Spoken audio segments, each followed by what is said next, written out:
بسم اللہ الرحمن الرحیم۔ السلام علیکم ورحمۃ اللہ وبرکاتہ۔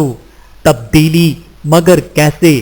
بری حالت سے اچھی حالت کی طرف تبدیلی اللہ کی نعمتوں میں سے ایک بڑی نعمت ہے۔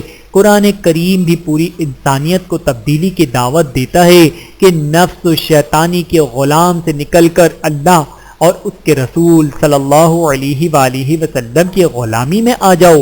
اسی طرح ظلمات و گمراہی سے نکل کر روشنی اور ہدایت کی طرف آ جاؤ۔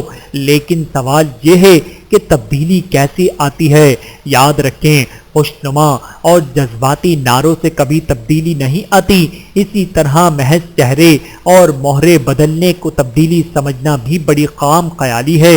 تبدیلی کے لیے ضروری ہے کہ پوری قوم اپنے آپ کو تبدیل کرے اور اللہ اور اس کے رسول صلی اللہ علیہ وآلہ وسلم کے احکامات کے سامنے سر تسلیم خم کرے۔ سچائی کو فروغ دیا جائے، جھوٹ، دھوکہ دہی اور خیانت سے بچا جائے۔ ہر آدمی دیانت سے کام لے، اپنے ماتحتوں اور دائرہ کار میں آنے والے لوگوں کے مابین عدل و انصاف کو فروغ دیا جائے اور سب کے حقوق ادا کیے جائیں۔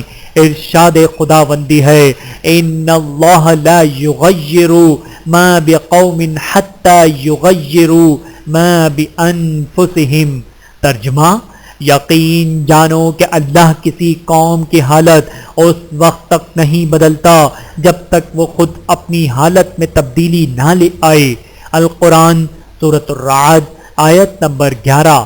اللہ تعالی ہم سب کو سمجھنے کی اور عمل کرنے کی توفیق عطا فرمائے۔ آمین ثم آمین۔